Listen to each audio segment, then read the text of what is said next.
1985 வருஷம் நடந்த உண்மை சம்பவம். அன்னைக்கு ஓட்டுநர் குமாரும் அவருடைய கிளீனர் ராஜுவும் நின்று பேசிக்கிட்டு இருந்தாங்க. அப்போது ஓனர் மனோ ஃபோன் பண்ணார். அர்ஜென்ட்டாக திருச்சி வரைக்கும் ஒரு சவப்பட்டி எடுத்துகிட்டு போனோம், ஒரு ஆக்சிடென்ட் கேஸு, இன்றைக்கி நைட்டே கிளம்பணும்னு சொன்னாங்க. அந்த நியூஸ் கேள்விப்பட்ட உடனே சவப்பட்டியை பிக் பண்ணிவிட்டு ராஜு, குமார் மற்றும் அவங்க ஓனர் மனோ 3 பேரும் திருச்சியை நோக்கி புறப்பட்டாங்க. வழியெல்லாம் ஒரே மழை. அந்த மழைக்கு பயந்து கொஞ்சம் நிதானமாகவே ராஜு அன்றைக்கி வண்டியை ஓட்டிக்கிட்டு இருந்தார்.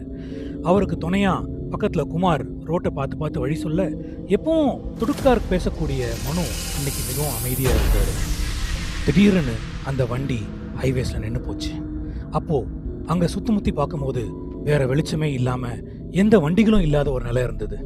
அப்போது மனோ என்ன சொன்னார், தம்பிங்களா, நீங்கள் யாராவது ஒருத்தர் ஸ்டேரிங்கில் உட்காருங்க, மற்ற 2 பேரும் இறங்கி வண்டியை தள்ளுவோம் அப்படின்னு சொன்னார்.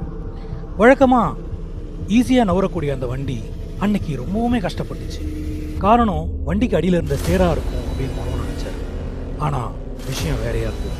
நேரம் ஆக ஆக மனோவுக்கு மனசுக்கு உள்ள ஒரு மாதிரியாக தோணுச்சு. ஆனால் வண்டி திடீர்னு ஸ்டார்ட் ஆகிடுச்சு. ஸ்டார்ட் ஆன வண்டி எடுத்துகிட்டு வேகமாக போகும்போது களைப்பாக இருந்தவங்க, அண்ணே ஒரு டீ சாப்பிட்டு போகலாமே அப்படின்னு சொன்னாங்க. மனோவும் சரி, திருச்சிக்கு இன்னும் 3 கிலோமீட்டர் தான் இருக்குது, அதனால் ஒரு டீயை போடுவோம், எங்கன்னா வழியில் கடை இருந்தால் நிறுத்துக்கடான்னு சொன்னாங்க. வழி நெடுகிலும் மனோவோட மனசு மட்டும் ஏதோ ஒரு கலக்கத்தோடவே இருந்தது. அதை அவர் குமார் ராஜு கிட்ட சொல்லலை, ஏன்னா அவங்க வண்டி ஓட்டுறவங்க மனசு தெளிவாக இருக்கணும்னு அவர் நினச்சார்.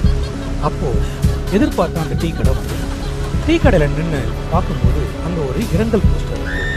அந்த இரங்கல் போஸ்டரில் வழக்கமாக ஒருத்தருக்கு இருக்கக்கூடிய நடிகரஞ்சலி ஒரு 11 பேருக்கு போட்டிருக்கு. அதில் 11ஆவது பேரை பார்த்த உடனே திடீர்னு எங்களுக்கு தூக்கி போயிடுச்சு. ஏன்னா அந்த பேர் வந்து ஸ்டீஃபன் ராஜ்.